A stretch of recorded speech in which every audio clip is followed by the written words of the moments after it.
Welcome to the SALT Sideline Report. I am Leanna Haakons, and we are here at SALT New York, joined by Dan Tapiero, the CEO and founder of 10T Holdings. Welcome. Thank you. Glad to be here.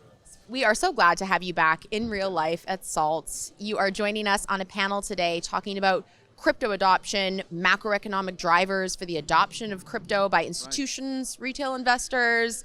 What are you excited to talk about on your panel today?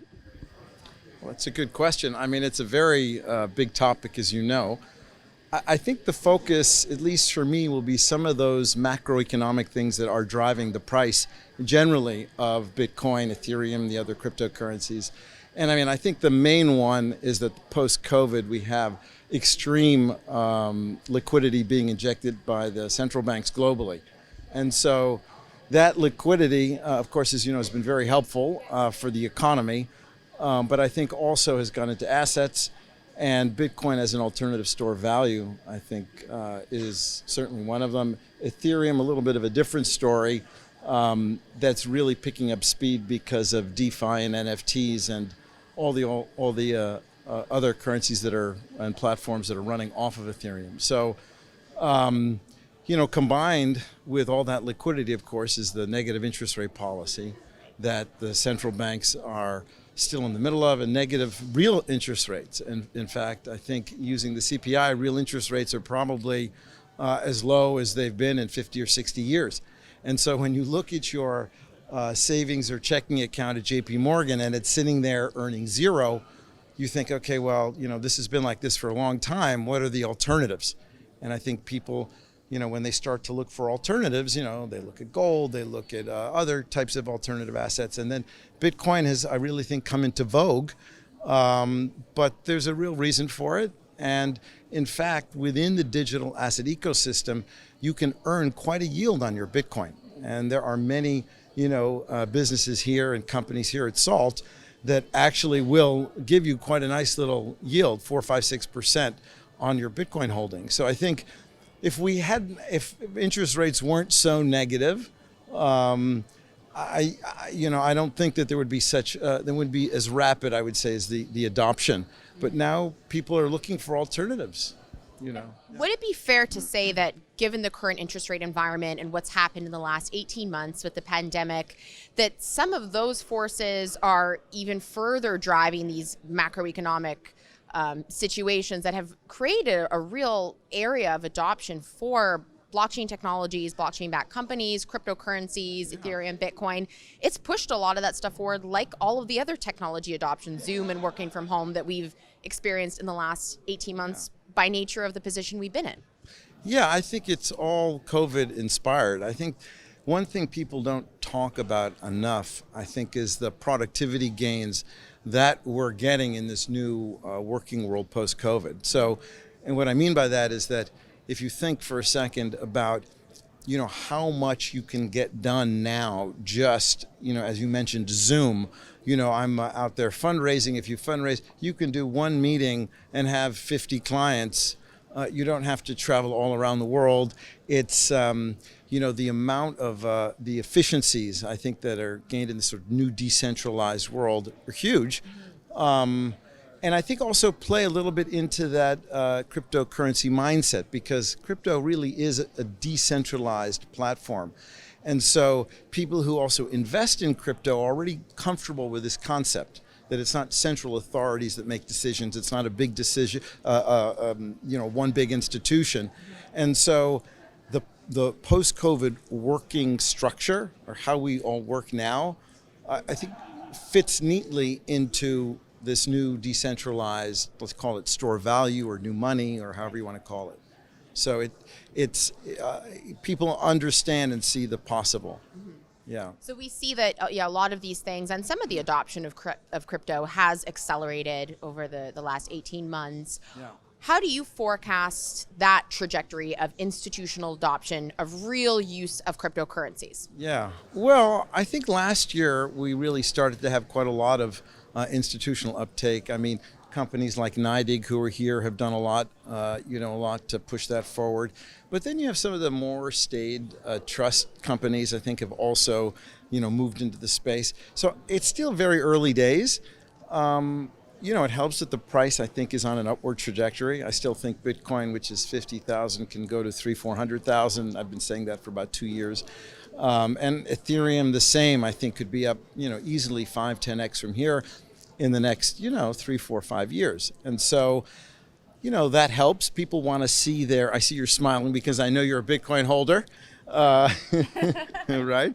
But I like that forecast. I can tell you that much. yeah, no, and I think there are a lot of reasons to think that, and probably not long enough time that we have here today to talk about it, but I have quite a lot publicly. And but institutional adoption, I think, is being driven by the client. I don't think the institutions are saying yet, this is a new area of business that we need to be into. Maybe some of the cutting edge ones, but I think it's mostly coming from individuals and clients, which makes this world different from, I think, anything we've seen before, that the early drivers, the early adopters are all individuals, and they're from everywhere. Some of them have finance backgrounds, some of them don't. You have guys who are, guys just, working their daily lives, doing whatever it is that they're doing 11 years ago, who bought Bitcoin, put $25,000 into Bitcoin, and, now it's, 30 million. And so I think I've never witnessed that kind of phenomena, where the institutions and sort of the cutting edge investor community is so far behind the average guy out there.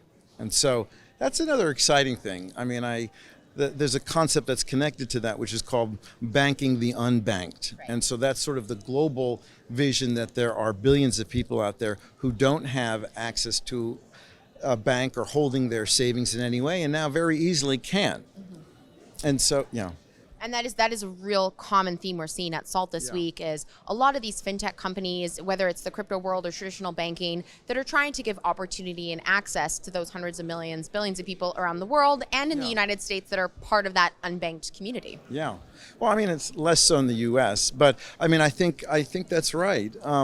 People have to remember that crypto really is a global phenomenon. And I was on a podcast the other day, and I called it the first true global macro investment, really, of all time, because I can't think of another investment, maybe aside from gold, but even more so than gold, where you have people in every country around the world, up and down the social stratum, who are owners, who do believe in it. You have node operators on the network in every country in the world.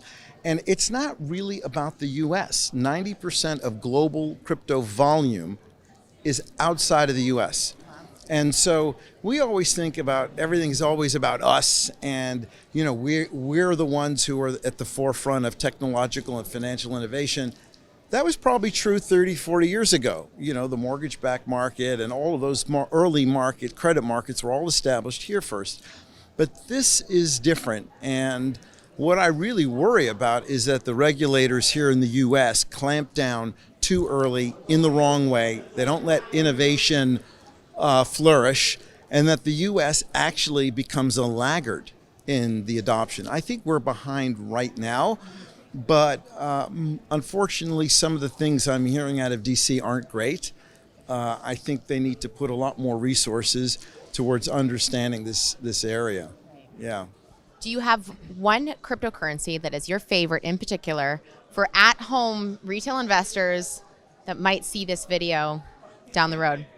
Well, your only one that you own is Bitcoin, right? I think. My one. Right. Well, that's the one I would recommend. I think, there is no other cryptocurrency exists without Bitcoin. Bitcoin is the original code. So, there are all sorts of things that you can do if you're spending 24/7 in the space.